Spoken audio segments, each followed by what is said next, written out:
Okay. We need to get a cronial to tighten that up. You let me know. Fuck you. Get off of me. Get off my fucking face, bitch! Shut up. Get off! Get off! Okay.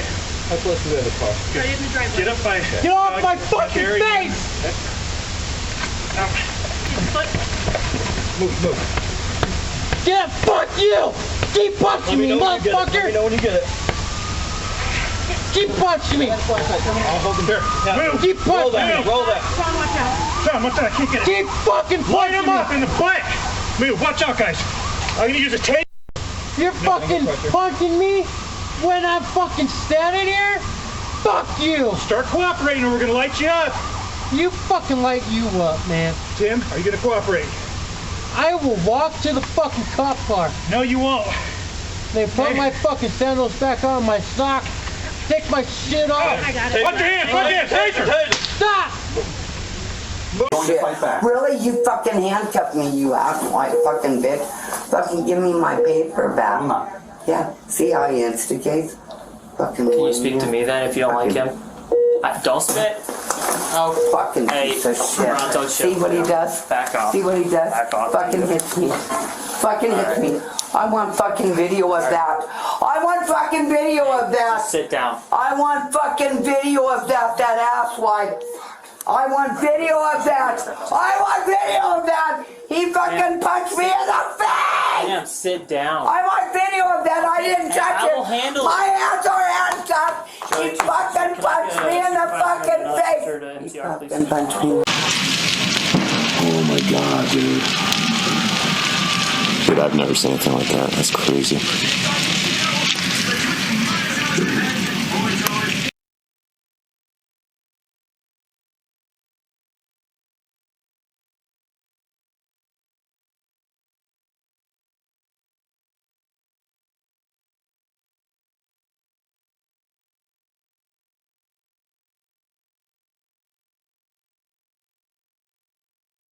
This is a difficult video for me to make, primarily because I have friends and family who are in law enforcement, who are in the military, who are in professions where they risk their lives for the public.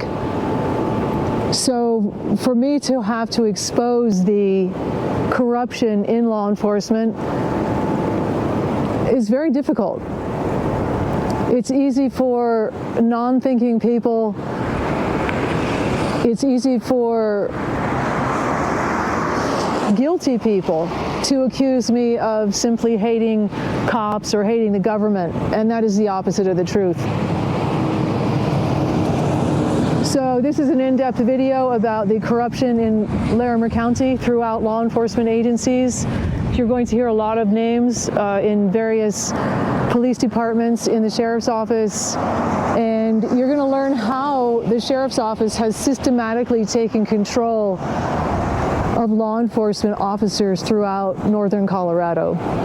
I'm in the small town of Wellington, Colorado. It's a small rural community near the border of Wyoming. And Wellington, Colorado does not have an independent police force. They contract with the Larimer County Sheriff's Office. The Larimer County Sheriff's Office Wellington branch is led by Sergeant Matthew Cherry. You may remember Sergeant Cherry's name from a few years ago when he was involved in a fatal pursuit. This building behind me was at one time the Berthoud Police Department. The interesting thing about this whole John Fayen bizarre story is that the town of Berthoud supposedly requested that at the time, Sergeant John Fayen of the Larimer County Sheriff's Office take control of the Berthoud Police Department. Why would they do that? Why would the town of Berthoud specifically ask for John Fayen? Well, it could be because John Fayen is connected to a lot of corruption in Larimer County, and perhaps the former chief of the Berthoud Police Department needed help covering up some of his actions. Perhaps somebody at the Berthoud Police Department was trying to hurt another officer. The possibilities are endless when you're talking about corruption. In 2013, when all of this corruption was happening in Berthoud, Colorado, the Longmont Times-Call reported that the Larimer County District Attorney's Office and the Loveland Police Department was investigating problems inside the Berthoud Police Department. That's a gigantic red flag. If you've been in Larimer County for long at all, you know that the 8th Judicial District Attorney's Office has been corrupt. Until recently, it was controlled for decades by the old blood Republicans. Those old blood Republicans have a vast amount of official corruption under their belts. And so the fact that they were investigating basically their friends is absurd. There is no credibility to that investigation. And the Loveland Police Department likely had a motive to investigate these officers as well. Ironically, the Loveland Police Department detective who was involved in this case was Brian Koopman. Brian Koopman, since at least 2007, has been a known liar. He is a Brady cop. The Weld County District Attorney's Office Brady listed Brian Koopman, but that didn't matter to Chief Bob Tyser in Loveland. It didn't matter to Chief Luke Hecker in Loveland. They knew he was Brady listed and they kept him employed anyway. And that has to make you wonder, why would the Loveland Police Department, chief after chief after chief, want a Brady cop on his roster? Anyway, back to this Berthoud story.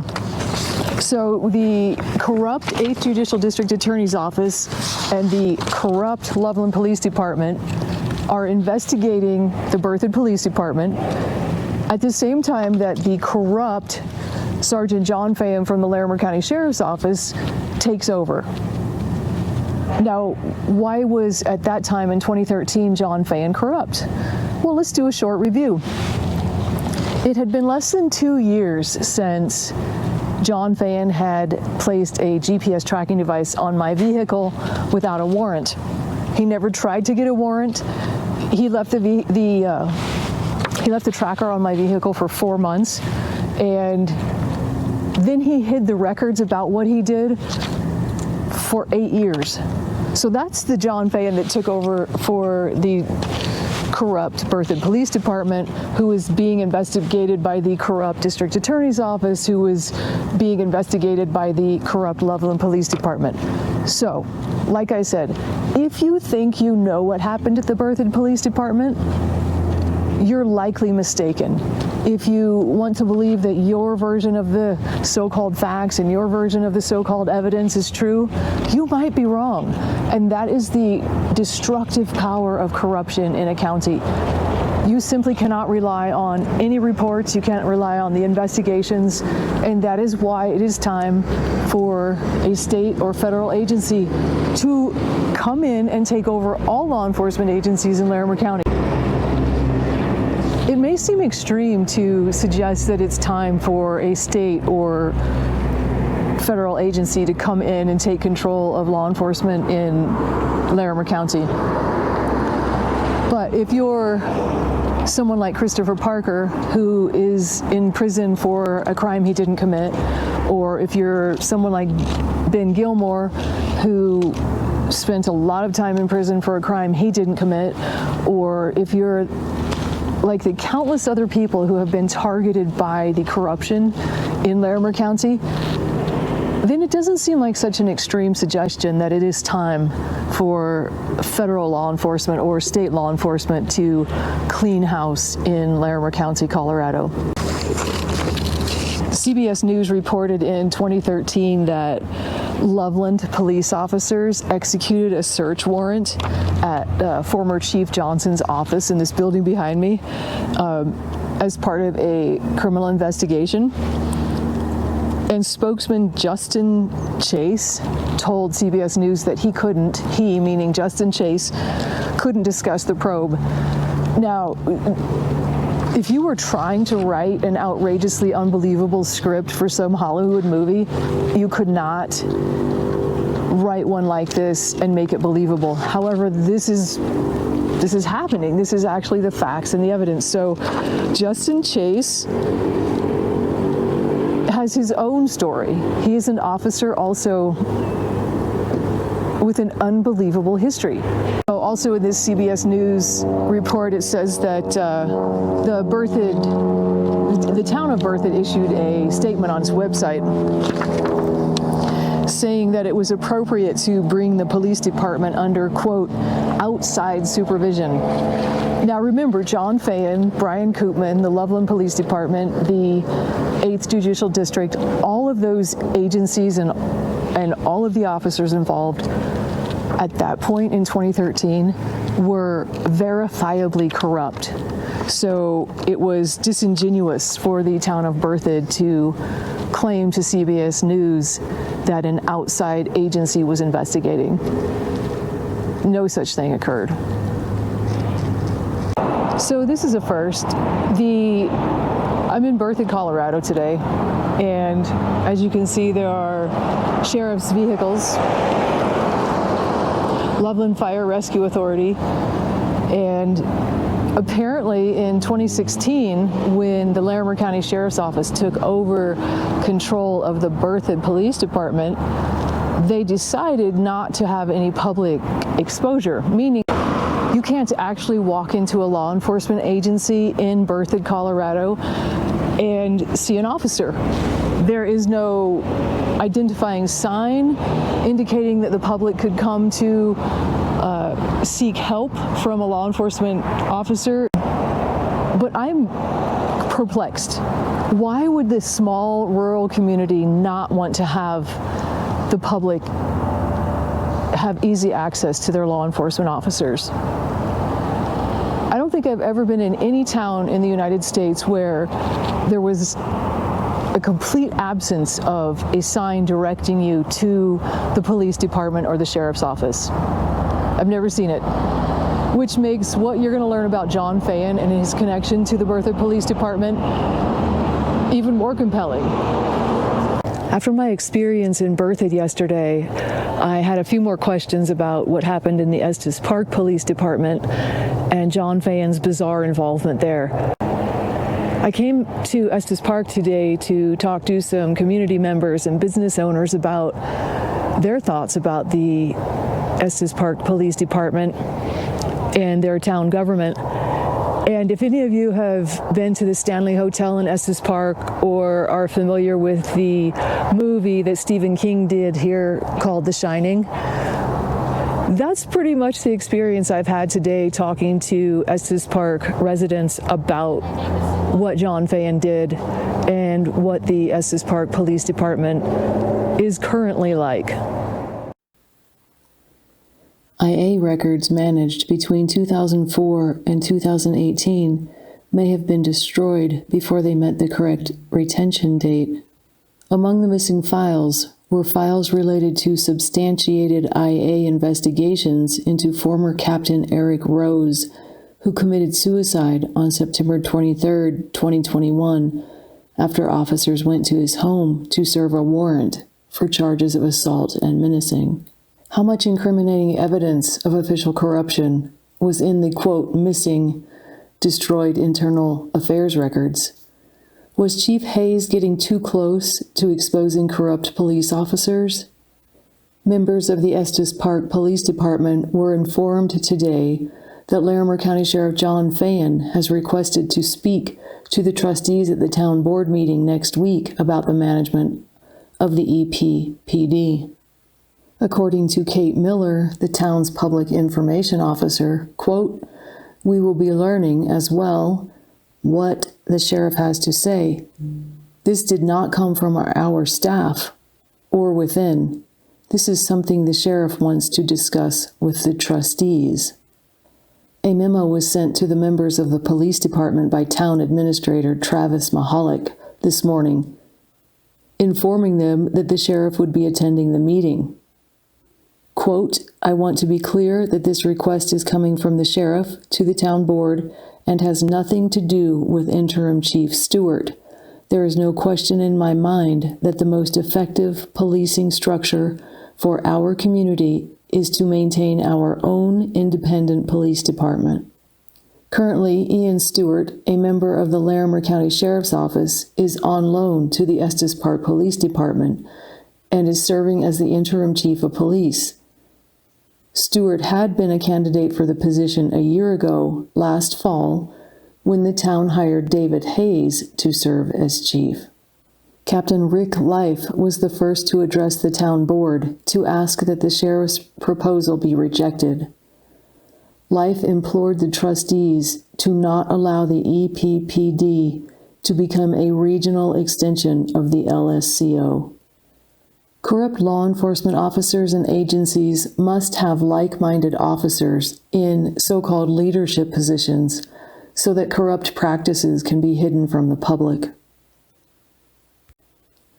The town board, Estes Park police officers, and many community members smelled a rat when Sheriff John Fayen tried to trick them into giving up local control. In spite of the town's rejection of Sheriff John Fayen's takeover scheme, Fayen and his corrupt co-conspirators still pulled off a most deceptive trick. They got rid of the outsider chief, David Hayes, and replaced him with an insider from Larimer County Sheriff's Office, Ian Stewart. In 2022, Ian Stewart applied for the Estes Park Police Chief's job, but he was not hired because David Hayes beat him. After Hayes retired under duress, the trick was on when Sheriff John Fayen slipped Stewart into the supposed temporary role. This is the Timnath, Colorado Police Department.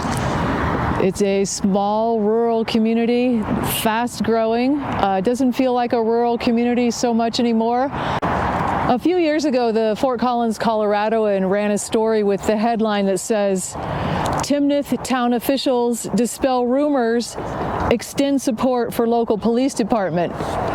So as we've seen with Berthoud and Wellington and Estes Park Police Department, the Larimer County Sheriff's Office apparently tried to take control of the Timnath Police Department. But as with Estes Park, the town officials said no way. They, along with Estes Park officers, said that they wanted to remain in control of their police force and preferred to have local community policing. Fayen's Estes Park trick is the same trick that criminal city manager Steve Adams pulled when he hired insider Tim Doran from Fort Collins Police Services. For the past 23 years, since 2002, when Sheriff John Fayen's illegal actions as a cop destroyed a business owner in Estes Park, John Fayen has been directly involved in the most heinous cases of official corruption in the Larimer County Sheriff's Office, Estes Park Police Department, and Berthoud Police Department in Larimer County, Colorado. It's no accident that dirty cops get away with their crimes spanning decades. There is a system. There are patterns and practices that basically guarantee that these cops can continue to commit crimes over time. And the remainder of this video will show you exactly who has helped the dirty cops do what they do. Those dirty cops are still using the same patterns and practices.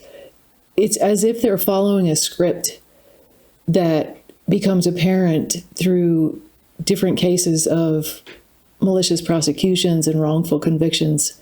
The remainder of this video will go into detail about how that has happened. It's all about the records.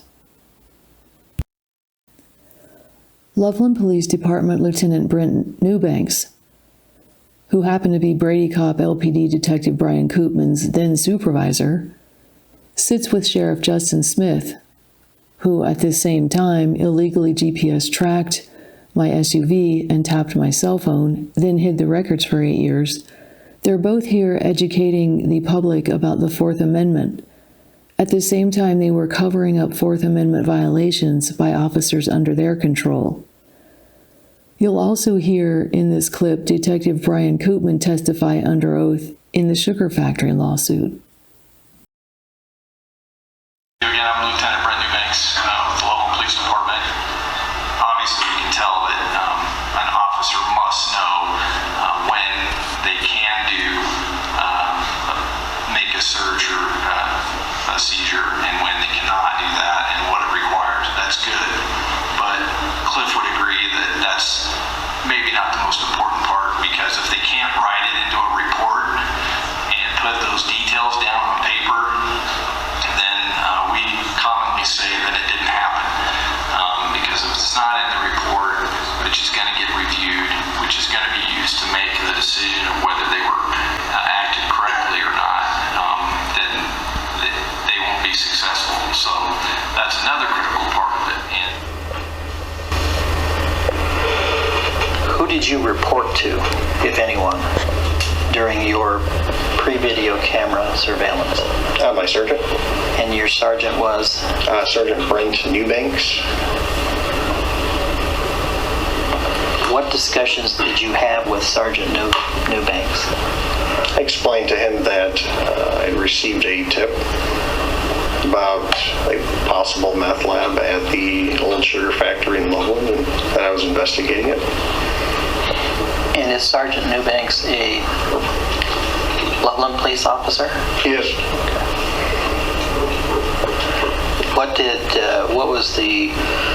What was the response from Sergeant Newbanks when you told him you were investigating the sugar factory property?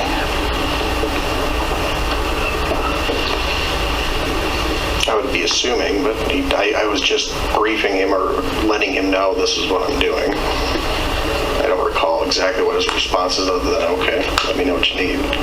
Did you keep any kind of a log as to when you saw a vehicle? Yes. And where is that? Destroyed. You destroyed the log that you kept? It's field notes. Correct. And you destroyed them? Yes. When did you do that? At the filing of the case. And why would you do that? Policy. Because if they can't write it into a report and put those details down on paper, then we commonly say that it didn't happen. You don't have any of the field notes with which you author the police reports, correct? I don't have the field notes, no. Because if they can't write it into a report and put those details down on paper, then we commonly say that it didn't happen. Well, in a drug investigation, is the number of people making short-term stops important? Could be. So therefore you'd want to keep a record of it, would you not? I suppose you could. Because if they can't write it into a report and put those details down on paper, then we commonly say that it didn't happen. Did you catch the twinkle in Newbanks' eye when he gives dirty cops a hint about how to get away with crimes? If they can't write it into a report and put those details down on paper, then we commonly say it didn't happen. Written reports are one of the most effective tricks used by dirty cops to cover up their own criminal behavior. This is how it works. Don't write a report. If you do write a report, but it doesn't match the narrative of a dirty cop who is controlling the scene, then hide the report in a file that will never be found. If you write a report, but it can't be hidden because there is a record of it somewhere else, then destroy the report. Brady cop Brian Koopman admits under oath that he destroyed written reports. We know why Brian Koopman destroyed those written reports, because he framed an innocent Loveland business owner. How's your evidence layout? CBI, CSU, our lab. So this container is holding the supposed meth, and this is the original jar. Yes.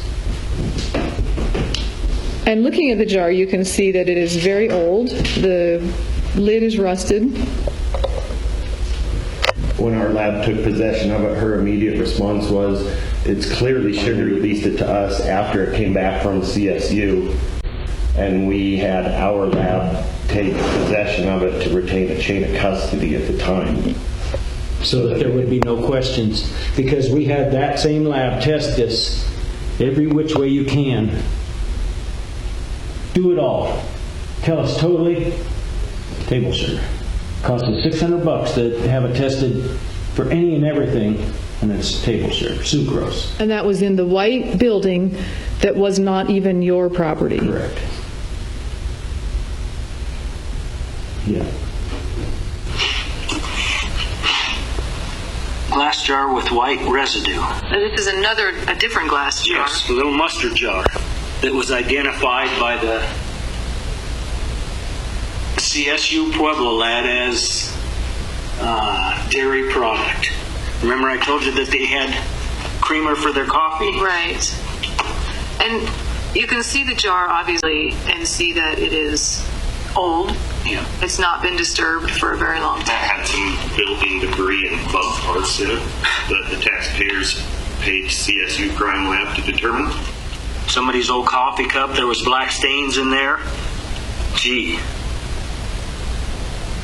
A white coffee cup with black liquid in it.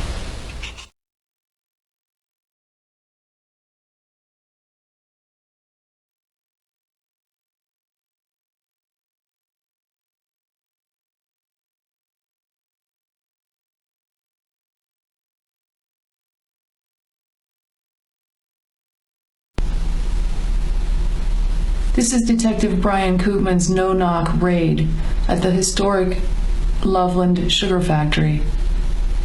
Detective Koopman accused Jeremy Myers of operating a meth lab in the attic of the red building in the background.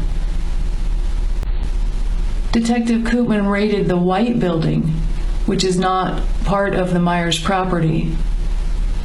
The white building belongs to Amalgamated Sugar. Detective Koopman seized items from the white building that operated as a sugar beet lab. The items seized from the white building were not the property of the Myers. The items seized in this no-knock raid included sugar, dairy creamer, insect parts, and building materials. Do you know where this jar of what ultimately turned out to be sugar was located during your search? In what we refer to as the white building. And the white building is the building that is to the northwest of the red brick building. Yes. The white building you have discovered that does not belong to Jeremy Myers or James Myers. In hindsight, yes. In the county records. Okay. Just how we're sitting here. We currently are right in the first floor of this building right here. This is the office building. This is the white building. These are property lines. Now, if you went to the county, could you tell whether the light building was on this piece of property or this piece of property? When you write out a search warrant for premises, do you check anything to determine who owns the premises? Yes. Did you do that in this case? I do. In fact, it has a different address. I now know that, but I didn't know that at the time. But this is the building where they found the jar of sugar. Yes. And this is your... This is where we're in this building right now. We're standing on the first floor on this end of this building right here. And that is your property. Correct. Obviously, the boundaries, the property lines are there. Correct. But you did no formal checking of any county records or anything of that nature? I did look at them, but they are extremely confusing on where the dividing lines could or couldn't be. This is the white building. These are property lines.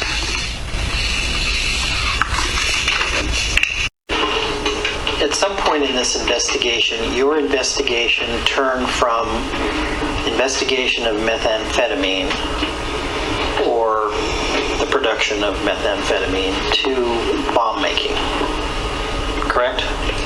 I treated that as a separate investigation, but yes.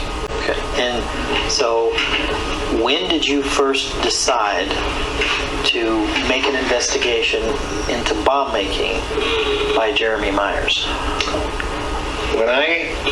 This would have been after the preliminary hearing in November, and after receiving those results from CBI indicating that we did not have a controlled substance. So what I did was package up all those items. I asked for actually a search warrant to search the items for that, since my original search warrant was just to look for drugs or drug-making materials. I'm now searching for something potentially else. Was granted that search warrant and had the items tested. And ultimately, though, with respect to the bomb making, you came up with another goose egg. Tryptoform. No. No what? I was told it was a glycerol, pure glycerol. Not something that we will find commonly in any household kitchen. I researched on the internet how glycerol is involved in bomb-making processes, and I find that what Amy is telling me is relatively true. I put all that information together in that search warrant which you have, and asked to search those items specifically for any bomb-making components. And that's probable cause? Certainly. Explain that one very good. How come they couldn't find the ephedrine? He said first he says he has it, then it's gone. Yeah. What happened to it? Anybody know? Yeah, all the results were negative. All the CBIs are all no controlled substance, no controlled substance. Not a one of them turned out what he said was. They had 7 false positives. And the FBI did the testing, right? CBI. CBI. And then he wasn't satisfied with that. He went after me for bomb manufacturing.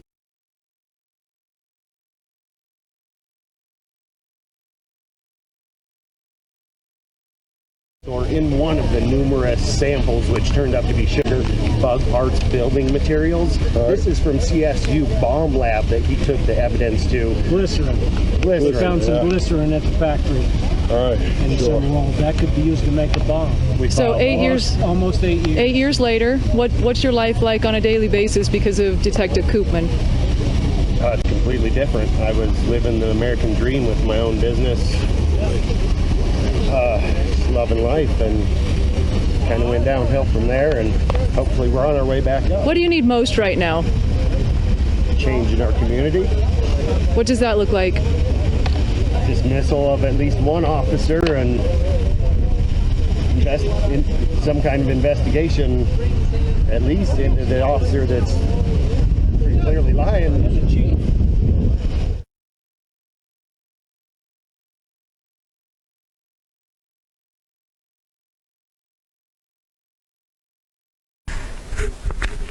This is the Larimer County Justice Center in Fort Collins, Colorado. Exiting the courtroom is Loveland City Attorney Teresa Ablau. She filed motions to block the prosecution's access to documents from the city of Loveland. Next out of the door is Detective Brian Koopman's taxpayer-financed attorney, and then Detective Koopman. Detective Koopman has been charged with a felony for attempting to influence a public servant when he testified under oath in a murder trial. Detective Koopman's testimony in that murder trial was not consistent with the record. For 8 years, Sheriff Justin Smith and Sheriff John Fayen illegally concealed all records of their illegal actions, of their illegal attachment of a GPS tracking device to my SUV. At the corrupt Estes Park Police Department, they too admitted that they destroyed records. Who knows what the cops are hiding in Estes Park? Sheriff Justin Smith's defense attorney admitted that he destroyed damning written records of Justin Smith's guilt. Attorney Brian Reynolds is being investigated by the Supreme Court Office of Attorney Regulation Counsel because of the fact that he destroyed the records and admitted it. We know why Brian Reynolds destroyed the written records. The evidence that Sheriff Justin Smith's attorney destroyed contained direct evidence of Sheriff John Fayen's guilt. Fort Collins Police Detective Wes Haynes does not realize the voice-activated recorder is picking up his voice from outside the interrogation room while he talks to a Boulder Police Department officer about how the Mason Street Flats fire was an accident. Even though numerous people knew it was an accident, that did not stop the Fort Collins Police or the District Attorney's Office from prosecuting an innocent business owner. In the first video, where the cops dogpiled, tased, and repeatedly punched the handcuffed man who was lying on the ground, also wearing a knee brace because he had just had surgery, the cops didn't know that a private surveillance video was recording. When the outside investigators interviewed the police officers in this case, the police officers lied because they didn't know that there was a video recording of the incident. In the second video, where Loveland Police Department officer Russell Maranto punches Angelia Hall in the face while she is handcuffed and in the hospital, Maranto tricked the jury into believing that he was afraid because he is short. Russell Maranto was charged with third-degree assault for punching Angelia Hall in the face. He was fired from the Loveland Police Department, but the jury was not allowed to know that Loveland Police Chief Tim Doran issued a public statement that Maranto was fired for using inappropriate force. Maranto testified in his own defense at his criminal trial. He used his small size, 5'7", 130 pounds, as an excuse for punching Miss Hall. Maranto told the jurors that he was, quote, redirecting Miss Hall's face. Russell Maranto failed to write in his report that he punched Angelia Hall while she was handcuffed, sitting in a hospital chair. When the district attorney asked Maranto why he failed to write in his report the most incriminating and important facts of the case, that he punched Miss Hall in the face, Maranto testified that it was simply a, quote, report writing error. The jury was not allowed to know that Maranto was fired from the Loveland Police Department for assaulting Miss Hall. Maranto's paid experts tricked the jury into believing that punching a handcuffed woman in the face is not assault. The criminal case against Russell Maranto is sealed. That means Maranto is free to continue his brand of policing and, quote, redirecting the face of handcuffed women. Russell Maranto was acquitted. This is Detective Mike Averick in the interrogation room with the prime suspect, Jerry Salazar. Averick reaches into numerous pockets of Salazar's. Averick is not wearing gloves. He removes numerous items from Salazar. And the most important items on Salazar's person are a spoon and a lighter. Now, at this point, numerous people have told Fort Collins Police Services that Salazar admitted he started the fire. And that spoon and the lighter are critical pieces of evidence because witnesses said that the fire started accidentally when Salazar was cooking his rig over a sterno can, and the fire got out of control. Lead detectives Mike Averick and Brian Vogel were not concerned about contaminating the prime suspect's evidence because they knew that evidence would not be entered into the case. The lost payees on the Brinkman Brothers under construction apartment building was the city of Fort Collins. So effectively, the city of Fort Collins was investigating a crime or an accident that they stood to gain $10 million from. This is Loveland Police Department Detective Gerard Cortina at the Larimer County Justice Center during Detective Brian Koopman's felony trial for attempting to influence a public servant. Koopman lied to a judge during a homicide investigation and was ultimately charged with a felony. Cortina, during this trial, walked closely behind me while we were in the hallway and made 2 clicking sounds. 2 other law enforcement officers witnessed this harassment, clear harassment, and so I reported the incident to the Fort Collins Police. Fort Collins Police Services Officer Kobe Northern began an investigation, and then he decided not to interview the 2 credible witnesses who saw this happen. And so the case was closed. In a newspaper article about Cherry's deadly chase, the Larimer County Sheriff's Office spokesman, Deputy David Moore, said an internal investigation of the incident is ongoing and declined to speak on the deputy's speed in the pursuit or LCSO pursuit protocol. The sheriff's office denied the newspaper's request for records and said that because the policy would reveal department tactics, the sheriff believes it's appropriate to deny access. The internal investigation about Matthew Cherry's fatal pursuit determined that he acted in accordance with the sheriff's office policies.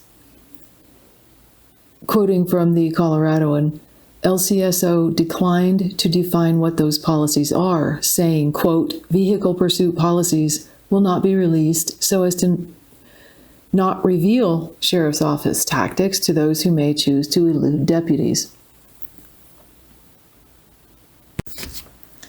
In addition to Matthew Cherry's fatal pursuit and the sheriff's office hiding of the records that would have proved or disproved whether Cherry was violating policy, Matthew Cherry was also sued by a security guard. One of the things that corruption and corrupt officials don't care about is the impact they have on innocent people. And that's the majority of people in this community. It was very difficult to talk to some of the people today because they have recently learned about exactly how corrupt the Estes Park Police Department is. And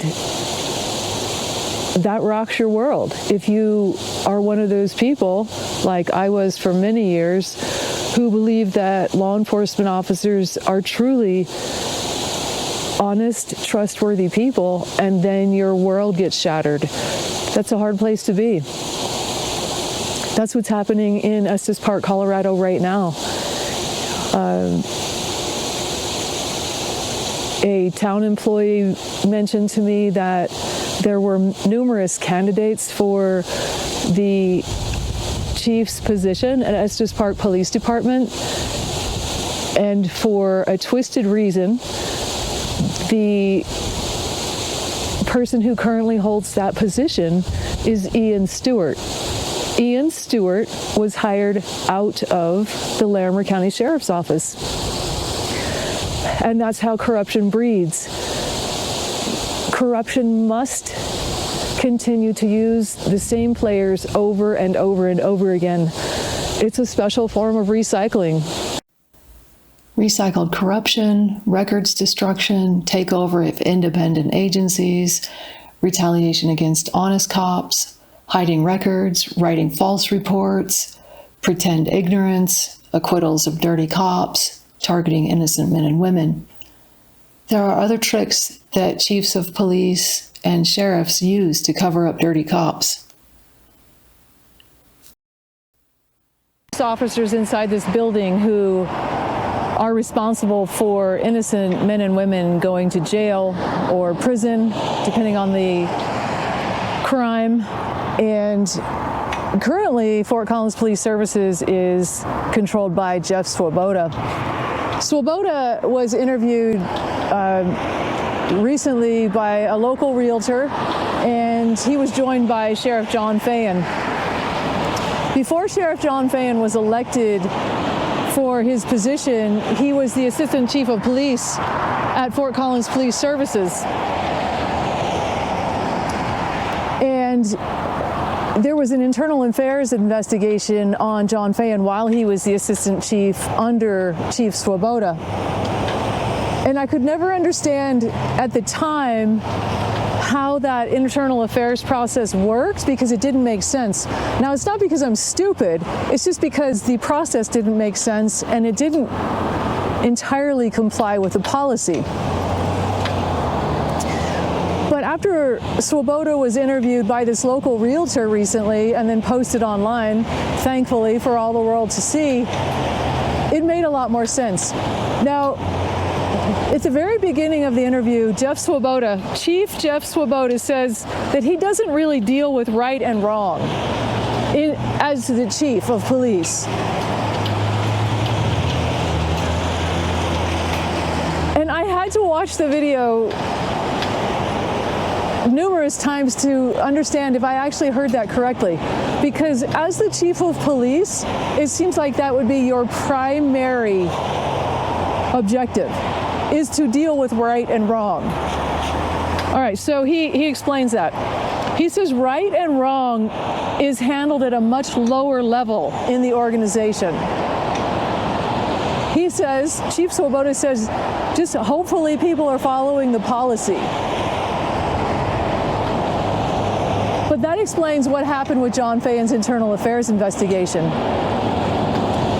The people that Chief Swoboda, were hoping would, at the much lower levels, what he was hoping was that Swoboda didn't have to deal with his assistant chief of police, John Fayen, who had broken the law and then hidden it from the chief.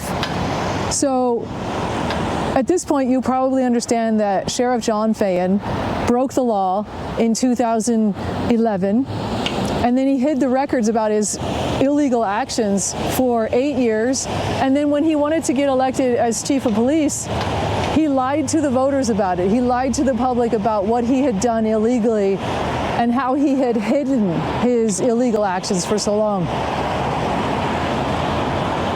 When we realized in 2019 that it was John Fayen who broke the law so severely,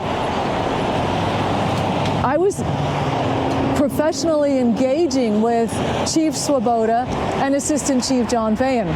I came to this building numerous times and had face-to-face meetings with them about a community issue that was hurting innocent people.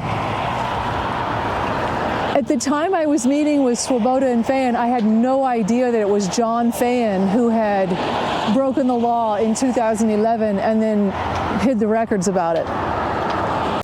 I think what me and my team have really tried to create is just continuously saying, hey, listen, just the way we see it right now. So I don't really deal with right and wrong. Right and wrong is handled at a much lower level in the organization. Hopefully people are following the policy and doing what we expect. I also understand that once John Fayen's illegal actions were revealed to Jeff Swoboda, why Chief Swoboda did nothing about it. Now, we know for sure that two detectives who work in this building behind me, Brian Vogel and Mike Averick, knew that they were sending an innocent man to prison, but they didn't care. Well, how do we know that this man who went to prison was actually innocent? We know that because the man who actually committed this heinous crime admitted he did it. The man who actually did it admitted it. He told numerous people that he did it. Third detective in this particular building, Detective Wes Haynes, also knew that Ben Gilmore didn't commit a crime.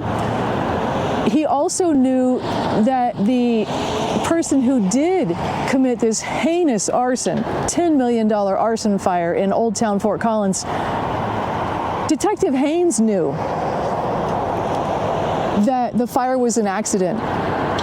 But for the lost payee on that fire to get their insurance payment, an accident was not an option. They had to pin this accidental fire on somebody and then claim it was an arson so that they could get the insurance money. The lost payee was the city of Fort Collins and Brinkman Brothers Construction. So the city of Fort Collins, the city of Fort Collins Police Department basically investigated themselves and found that instead of it being an accident, it was an arson. During that process, they completely ignored the National Fire Protection Association 921 standards for fire investigation, and they failed to contact the person who accidentally set this fire. They didn't even try to find him once he left Fort Collins. We know that for a fact because detectives in Oregon confirmed that I was the only one who went looking for the prime suspect. So what happened to the prime suspect in this arson fire? That was an accident, was found dead under suspicious circumstances in Oregon. No district attorneys, no law enforcement officers from Larimer County even tried to find out what happened to him. None of the law enforcement agencies even contacted the law enforcement officers in Oregon. So who could have stopped this innocent man, Bill Gilmore, from going to prison? Who could have stopped that process? Well, Sheriff Justin Smith could have. District Attorney Larry Abrahamson could have. District Attorney Cliff Riedel could have. District Attorney Emily Humphrey could have. Detective Wes Haynes could have stopped it. And Detectives Averick and Vogel could have stopped it. All of those people could have stopped Ben Gilmore from going to prison for a crime he didn't commit. But how far did they actually go? Well, we know that Averick and Vogel went so far as to make the key piece of evidence of the prime suspect disappear. We know that because we have video of them doing exactly that. Recycled corruption.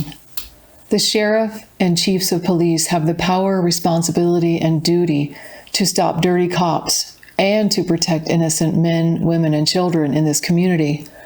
But those so-called leaders are operating under corrupt patterns and practices of a long-running cabal that includes Brent Newbanks, John Fayen, Justin Smith, Bob Coleman, Brian Koopman, and Luke Hecker. On point, newly sworn-in Sheriff John Fayen chooses to promote officers who know John Fayen has repeatedly violated the law. But it's deeper than that. The officers that Fayen chose also helped John Fayen break the law. Hi, Joe Shellhammer, please.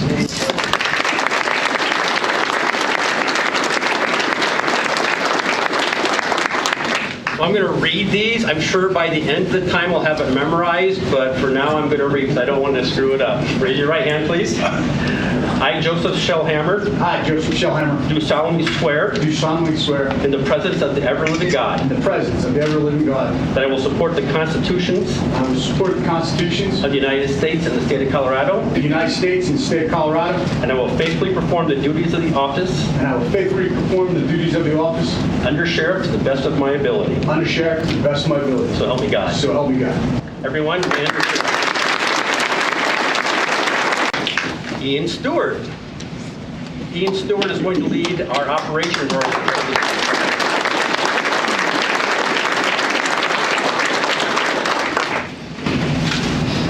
Raise your right hand. I, Ian Stewart, do solemnly swear. I, Ian Stewart, do solemnly swear. In the presence. Mr. David Moore. David Moore is going to lead our professional staff divisions.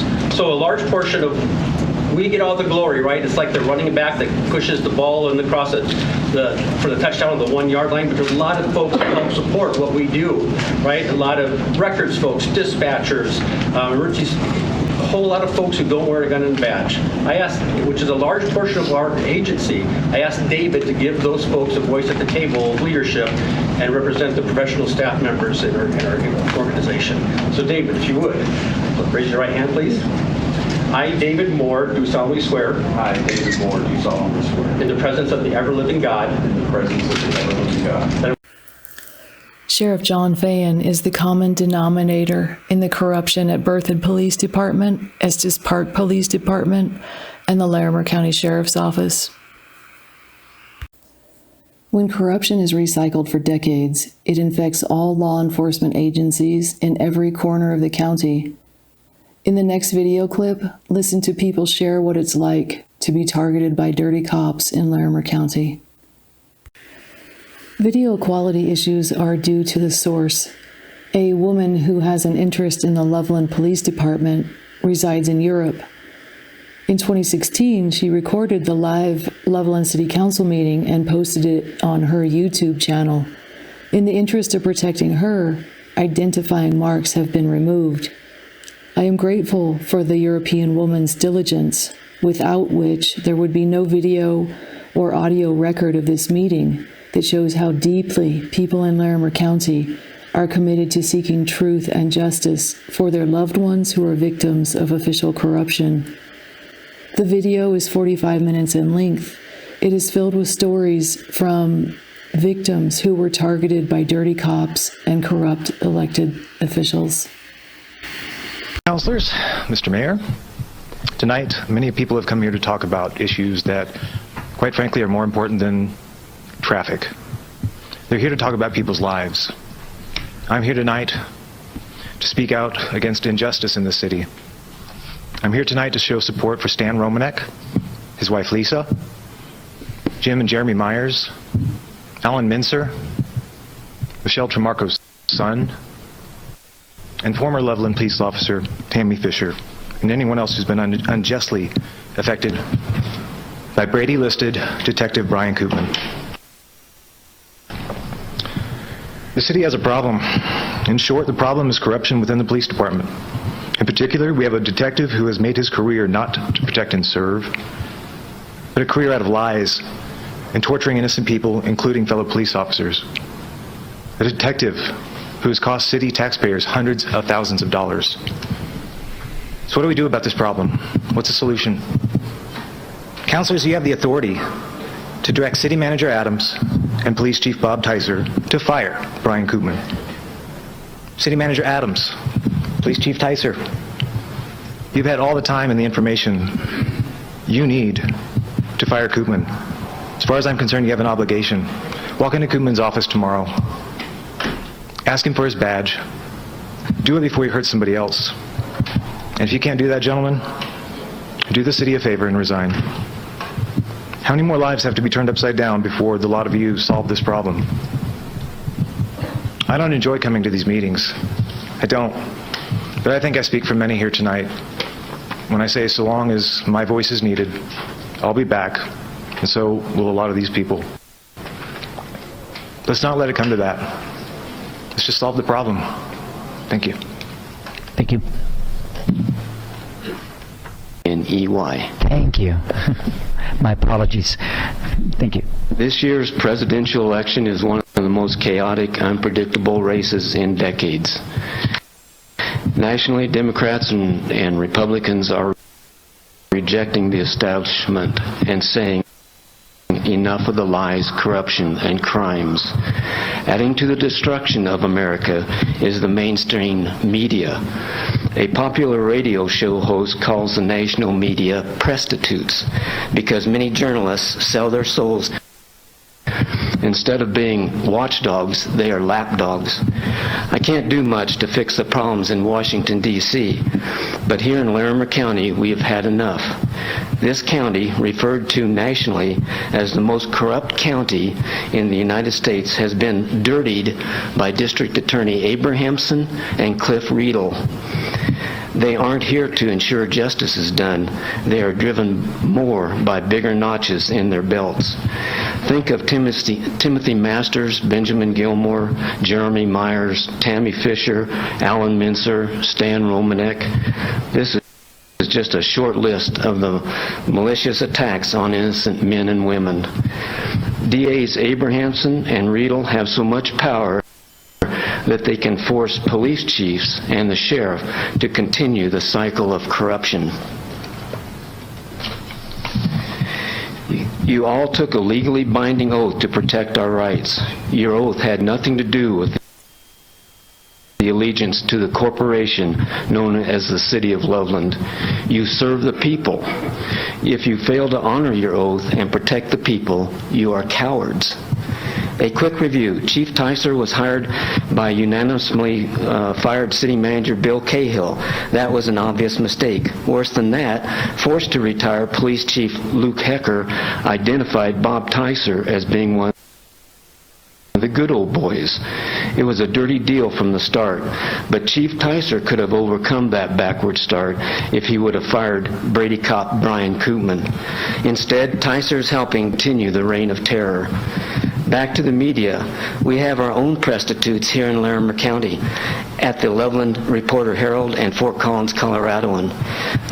They report half-truths, half the story, and they publish articles that are biased toward the government and prejudiced toward innocent people. Thank God we have a real investigative journalist, Stacy Lynn, who has exposed the corruption in the city of Loveland and Larimer County. If any of you believe that Ms. Lynn has put anything but truth on the public record over the past 8 months, I want you to arrest her for violating the law or sue her for slander or libel. And you know that won't happen because her reputation for accuracy is unimpeachable. Loveland Police Detective Brian Koopman is a liar. Ex-Police Chief Hecker wouldn't fire Brady cop Koopman. Fired City Manager Bill Cahill wouldn't fire Koopman. New Police Chief Ticer hasn't fired Koopman. New City Manager Steve Adams hasn't fired Koopman. Are we really going to do this again? Ticer and Adams need to be fired so new so-called leaders can be hired who have the courage to fire Brady cop Brian Koopman. Mr. Mahoney, Expensive liability. your time is up. History of Loveland. Thank you.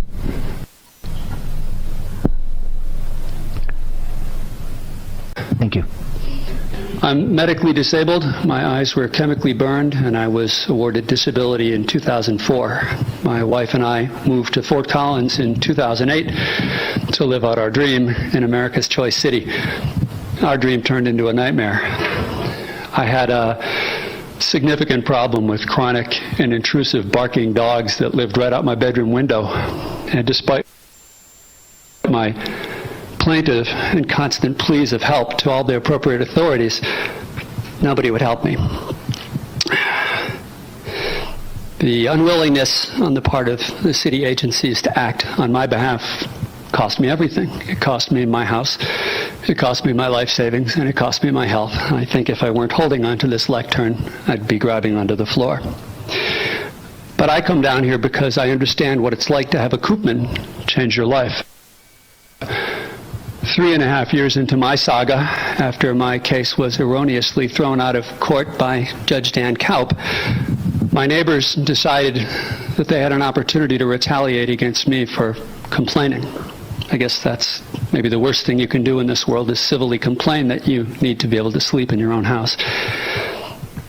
My calls and my pleas to Fort Collins police to help, because people were tormenting me, terrorizing me, trying to run me off the road, all fell on deaf ears when I wound up telling Fort Collins police officer Christy Allen that my eyes had been chemically burned, that I was falling apart medically, and that the neighbors were now gathering their pitchforks and torches.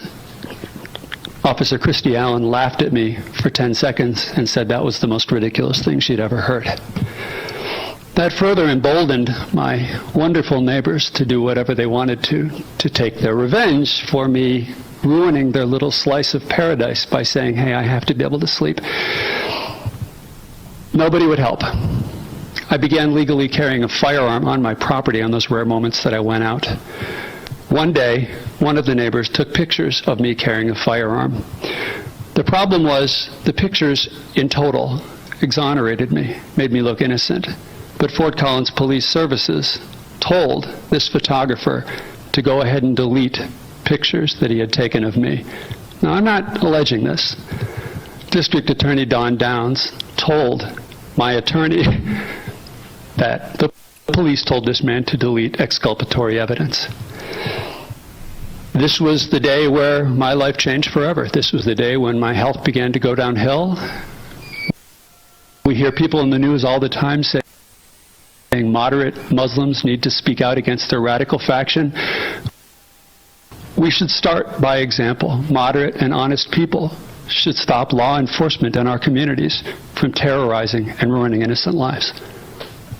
Okay. Thank you very much. Thank you. Being a United States Army veteran for 4 years in the Army, 30 years as a state trooper for California, I understand what the first... I'm not as eloquent as Mr. Volk, but I can tell you where he's coming from. Being in a department that has bad officers in it, it's hard for the officers that are working in that department also. I worked in a department where I had renegade officers, sergeants, and lieutenants. When you inform the higher-ups, they kind of towed a thin blue line. Well, they did it for a number of years with me, and finally it culminated in me suing my department, the California Highway Patrol. And I won. Successfully I won, but it took me a long time to promote after that. Finally I made sergeant. And then I was instrumental in getting rid of some bad officers. You have to do your job. It's hard. But if you leave these bad officers in, it's going to cost the city money. It's going to cost the department money. It ruins morale in the department. You need to get rid of a Brady cop? Are you kidding me? That cop should not be on the road, and he's still carrying a gun and a badge. I don't want him stopping me. I don't want him stopping my wife. The prospect of him doing that scares the hell out of me. And I don't want him breaking into not only my house, somebody else's house under some false pretense at night, late at night, and under some information that he got erroneously. Because he's not doing his job. He's not following up. He's not doing a good job out there. Do your job. Don't let the whole department, the whole city rot from the top. Your guys are supposed to be fathers and mothers of this city. Take care of it. It's not that hard if you start right now. And I thank you very much. Thank you. The Bill of Rights, Amendment 5, states that no person shall be deprived of their life, liberty, or property without due process of the law. My question for you, council members, do any of you believe that having a Brady cop testify against somebody in order to deprive them of their life, liberty, or property, is this consistent with due process? Thank you. Thank you. And I live in Parker. And in the 1970s, my father watched a 60 Minutes episode about police corruption in Rock Springs, Wyoming. As a result of that show, in his next 50 years of life, neither he nor anyone in his family ever stopped in Rock Springs, Wyoming, even though we literally had hundreds of opportunities to do so. So no merchants ever saw a dime of my family's money. And to this day, in honor of him, neither do I or my kids stop in Rock Springs, Wyoming. The moral of this story is that the association of police corruption to a town makes people avoid it. And not just once, but literally for generations. Loveland is now that way for me because I have followed many of the cases of this Brady-listed cop that you still have on your police force. I work nearby many times a year, and I don't stop when I drive through Loveland. Now, I see that innocent people can have their lives ruined for years just because they got sideways of at least one cop here. I'm not going to risk it. There is a vast disparity of the amount of data needed to impugn someone's character here in Loveland, and I find it frightening. On the one hand, you have a Brady-listed cop where video evidence and multiple documents show a pattern of lying in an official capacity. Yet, he is still working his job. He's allowed to see and be with his family members, and he can live his life without limits. But other Loveland residents, who I believe have been falsely accused by this same man, can be held to the condition of a bond that limits their lives dramatically. Do you have children and grandchildren? What if someone lied about you and suddenly you weren't allowed to see them anymore? Would you feel like your life was ruined, or at least greatly diminished? I bet you would. And to have these conditions imposed on these guys for years while there's trial delays, etc., because you guys can't get your stuff together, this can't go on. This is unconscionable. It's inhumane. This is how you allow your Loveland residents to live. It has to be changed. What happened to innocent until proven guilty? This is crazy. They don't get the speedy trial. This is years, people. I've watched these guys for years. They don't get the speedy trial, and that's guaranteed by our Constitution. I think the pattern here is that you want to wear them down until they cave to something that they didn't do just so that they can get some semblance of peace in their life again. Well, as long as these inequalities exist, the longer this torture goes on to these families, the more people are going to join with them to see that justice is finally done. This problem isn't going away. These other people are right. It's just going to get bigger and bigger. So drop your bad cop. Get these cases that have been going on for years, bring them to resolution fairly, justly, and reasonably. Give these citizens of Loveland their lives back.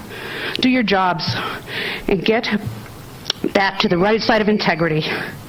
If you don't, Loveland's merchants and business owners and most of all their residents will be damaged now and for years to come. Thank you. Thank you. I've been following the Koopman saga for some time now, and a lot of my friends are following him too, and more people that I'm friends with on the internet and other places are also following. And I just want you to be aware that this story is gaining a lot of momentum. There's two main things that really bother me about it. One is that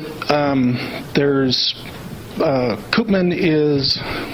Oh shoot, I gotta make sure I get the 2 points. As I understand it, he's set to be an expert witness at several trials. He's already done that. And these new cases coming up, that just is appalling to me that anybody that is a liar, not my statement, but the Brady Cup designation, he's a liar, that he's allowed to be an expert witness. That bothers me tremendously. The other point is that he's still on the staff of the police department. I find that appalling, and just personally wanted to express that opinion. You guys know what's right to do. It's either going to get worse or it's going to get better. Do the right thing. Thank you. We're business owners here. Mayor, council, members, I appreciate this opportunity to speak in this forum this evening. I would just like to bring about some awareness of my experience with Detective Koopman. On 6/21/2011, the lives of our family members changed forever. On that day, my 6-year-old daughter and I were faced with 6 different entities and with automatic weapons down our face. We had SWAT, Loveland Police Department, Larimer County Sheriff, Greeley Police Department, Rocky Mountain Crime Lab, and I later found out that Detective Koopman had invited the reporter Harold along. Our lives have not only changed mentally, but extremely emotionally. My daughter and I were terrorized that day, and because Detective Koopman has lied, my son and daughter cannot be in the same room. That alters our whole family. I was never charged with a crime, and yet I remain, in my opinion, a prisoner with no ability to have holidays or any other kind of events with both my children in the same room. Not only me, but the other family members as well. I was accused, along with my husband, of heinous things, and yet it was unfounded by CPS. And yet we still can't be in the same room together. Financially, we have been ruined because Koopman has an agenda, whatever that may be. I was forced into bankruptcy to protect my family after my daughter became sick and I couldn't pay her bills. This was 5.5 years ago. We have had no other incidents. There was nothing before this, nothing after. We fully cooperated. This case is under appeal, and I'm unable to give other details at this time. I'm not giving up in this fight because every day my daughter, who is now 12, cries and pleads to see her brother.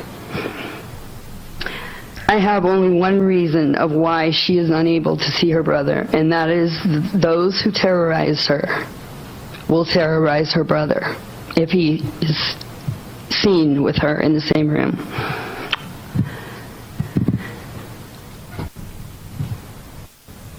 With all due respect to Mayor, council members, I urge you to hold Detective Koopman accountable as others have been held accountable. He's the only one who has not been accountable. Thank you. Thank you. Wow, after hearing that story, I'm really upset. I'm glad I do not live in Loveland. This city council is a mess. You're a wreck. I mean, Mayor Gutierrez, I looked at your record for days, and I was like, God, he's such a stand-up guy.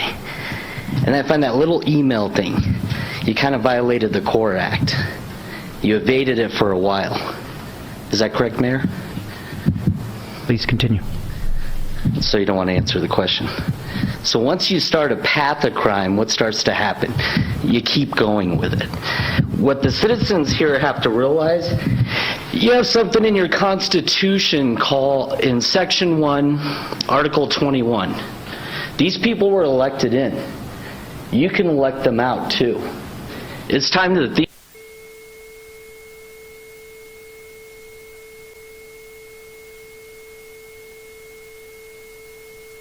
take out most of you. It's unreal.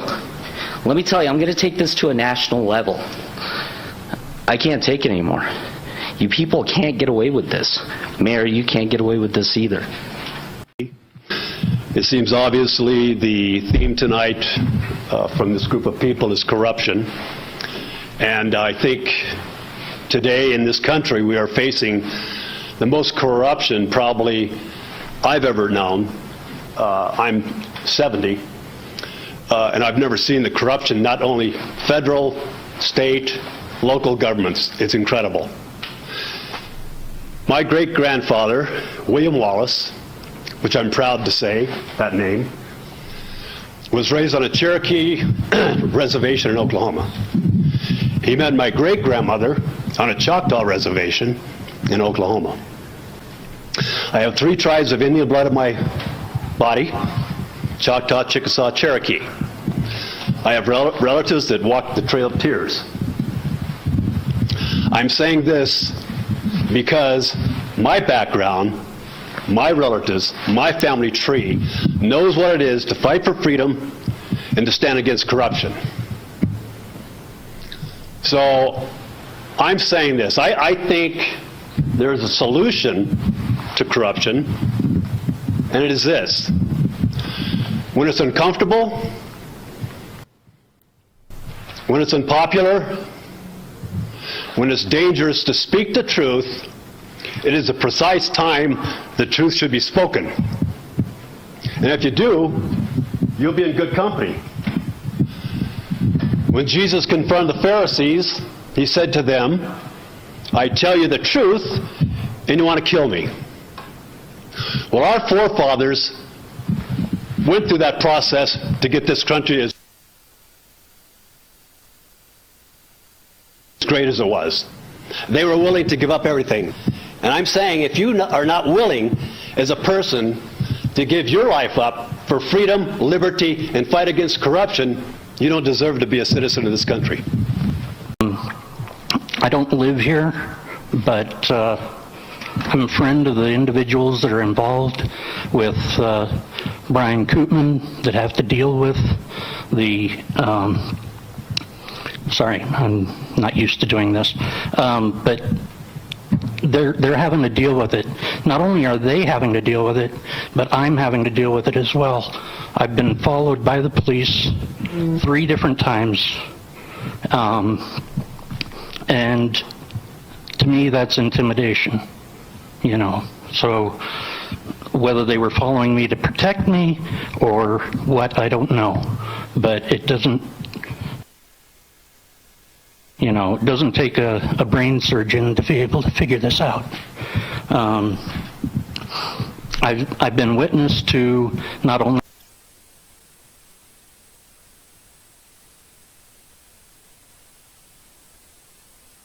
have been followed. I trust his wife, Lisa, implicitly. So anything that she would say, you can trust beyond doubt. And she told me that he stood there and lied directly to her and tried to change the truth around and create a situation where she, no matter what she said, he would try to change it around so that it was a lie. So I just thought I'd let you know. Thank you. Thank you. EK. And the reason Heidi had to give me her time is because my husband can't be in this room with these children.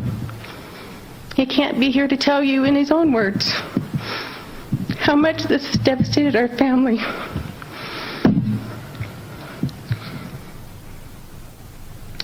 The first time I stepped into these chambers was in June of 2014.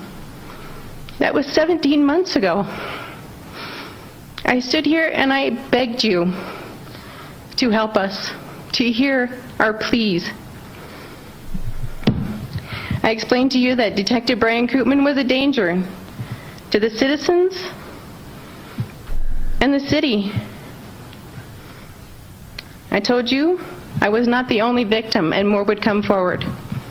These people are victims as much as we are.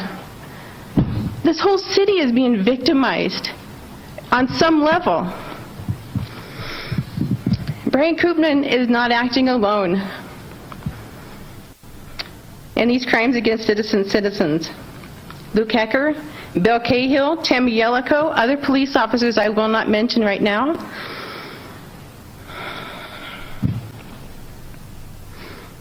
Chief Ticer, judges, the DA's office, and the 8th Judicial, and yourselves are helping Koopman with these crimes. You didn't sit on the witness stand and lie under oath, but he did. You didn't falsify reports to get warrants for searches and arrests, but he does. You didn't coerce the officers to lie in their reports like Highland, Areola, and Stuckey. Koopman has coerced these people to lie for him, to make his lies more.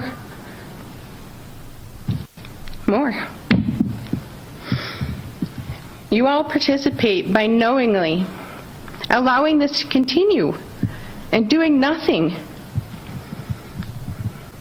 A lie does not become a truth. Wrong doesn't become right, and evil does not become good simply because you believe it and accept it as truth. For a year and a half, we've come here month after month. You have evidence of Koopman's crimes. Koopman remains on duty as a detective with your blessings and doing God knows what to how many more people.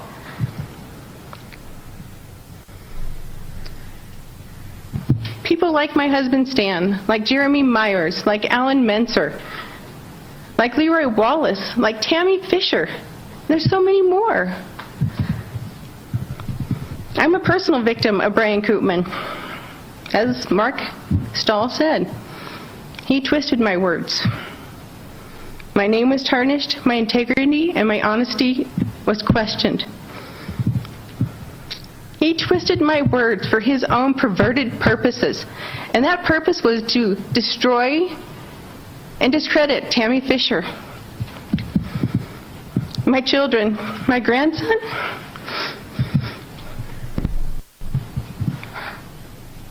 my entire family has been affected by this. My children fear daily for our safety.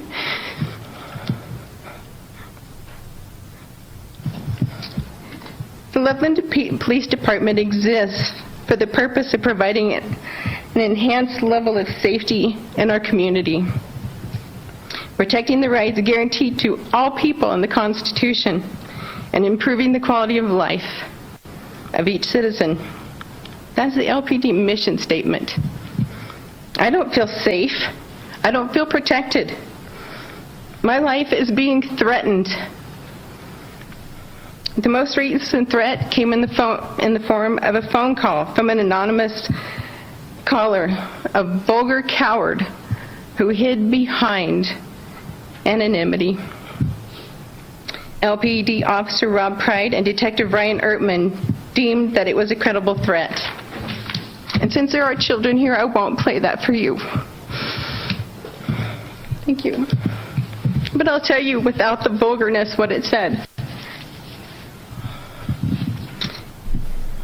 It says, do you think anything you or Stacy Lynn does is going to make a difference? You're all dead. That's what it said. What will it take for you to hear our pleas? Will my death at the hands of this individual who threatens me, who sent Mr. Krenning and Stacy Lynn anonymous letters, those threats are credible. Mr. Adams, I'll be the first one to ask you to please do your duty. Fire Detective Koopman. Give the order to Chief Ticer to do so. I am not going to have enough time. Let's set a standard in the city that lying, cheating, dangerous officers won't be tolerated. Let's remind the good officers that we appreciate them for their willingness to protect and serve. Let's show them that we respect them for the oath they took, which reads, may I please finish? Yes. Real quick. On my honor, I will never betray my badge, my integrity, my character, or the public trust. I will always have the courage to hold myself and others accountable for our actions. I will always uphold the Constitution, my community, and the agency I serve. Brian Koopman has broken his oath on every single level. Chief Ticer, will you uphold your oath? Do you have the courage to hold him accountable for his actions? Mr. Adams, I'm begging you, do your duty. Protect the citizens, the good LPT officers, and the city. Thank you. Thank you. I have seen how bad this court, this council, city group has done things. You guys don't care a rat's butt about people's lives or their safety. I have been followed by police twice, well, 3 times. 1 when I was with my brother, 2 when I came out of the council meeting. And there were 3 witnesses on that. My family fought during World War II against Hitler. I had a great uncle that was a spy and worked for the underground. He fought against tyranny. I will tell you this, I will fight against tyranny until my family is safe. And you forget one thing, we voted you in, we can get you out. To let you know that there are also people who are indirectly affected by what is going on. Every family member of all these people here that have been unfairly accused by Detective Koopman, their lives ruined, they have family members and friends who are suffering because we have lost the friends that we had before, the friends that their health is deteriorating. They can't enjoy the simple joys of human life of having their friends over who have children or other opportunities that they're denied because of what has happened to them. Thank you. It seems that you're just all pathetic and sad. Your inaction deems you all worthless, pathetic. When are you going to do something? Wake up and be a human. I'm a human in here. I have feelings. My family has feelings. Everybody that's affected by this man has feelings. You sit up here, you don't even listen, you do whatever you want, you do your doodles, disrespectful, pathetic. Do your job, do something. Show that you're a man and woman and that you can stand up for what's right. It's pathetic. I know there's a difficult job you have to do. I've been in roles like you, and sometimes it's thankless, and you've heard a lot of comments against you, and I want to, for one, say I recognize that it's a difficult job you are doing, and I'd like to call to your highest part of you to respond in a way that's responsible here, to hear a lot of voices that seem to be making the same comments to you over and over again. When there's smoke, there's fire, and when you have this many people coming forth, there may be something there. And what I noticed is that you've got people from at least 6 communities coming here to talk to you. That tells me that this is a much bigger thing than Loveland, and it could get out of control. You have an opportunity to try to rise to your highest good, to listen and hear, and I want to thank you for what you may do. I hope you do.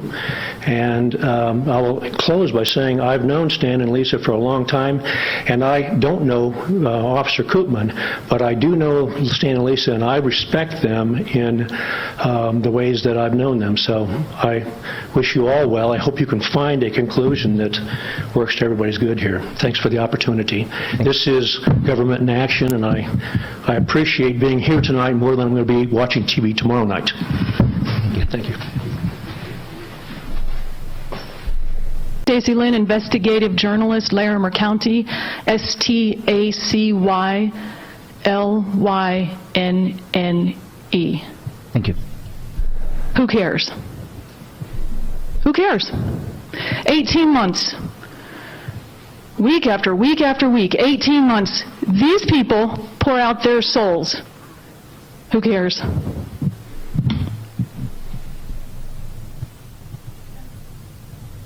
All the victims, friends, and families care. You do not. That's obvious. You have the authority to direct Mr. Adams, to direct Chief Ticer to fire a liar. Fire a liar. Makes sense, right? Mr. Adams, I hope to hell that Brian Koopman never pulls you over or never accuses your wife or Miss Jellicoe of something, because if he does, you will never have peace again. Ever.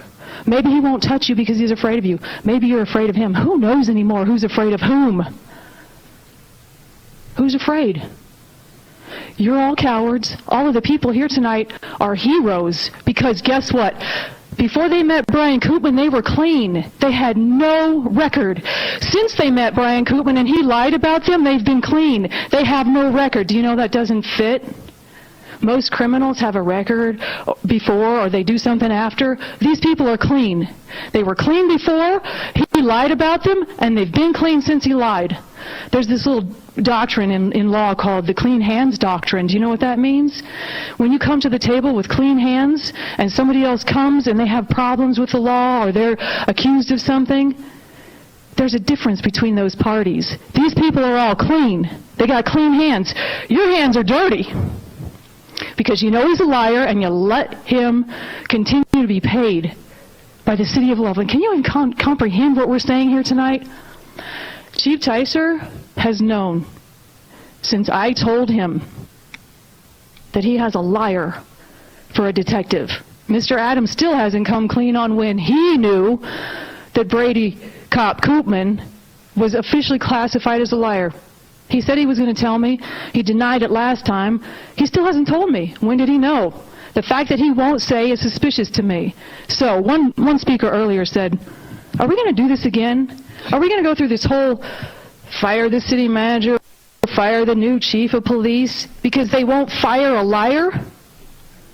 Do you know how much he's costing the taxpayers? Well, you're not going to find out from the Loveland Reporter-Herald. Because when they put something in the paper about Brian Koopman, guess what they leave out? Most of the story.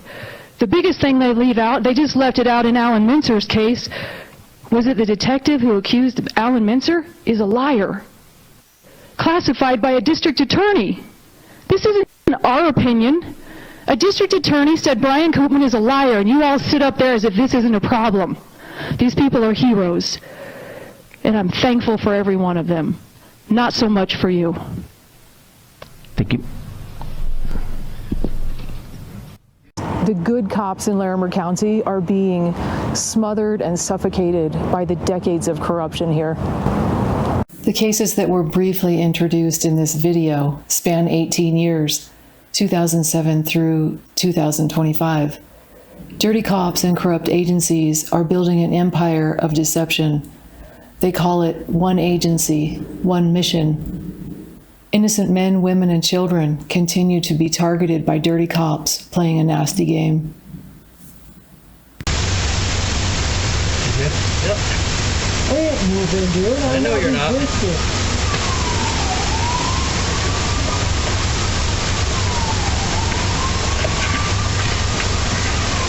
Dude, I'm gonna bust your knee if you don't put your legs straight now. Yeah. Legs straight. You'll pay for it. You'll pay for it, you fucking pig. Shut up. I didn't do anything fucking wrong. Stop, Tim.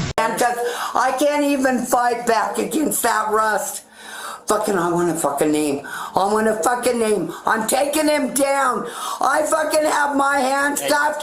I can't even fight back. He fucking punched me in the face. I can't even fight back. I can't even fight back. I can't even save my life. He fucking come after me. I can't even save my life.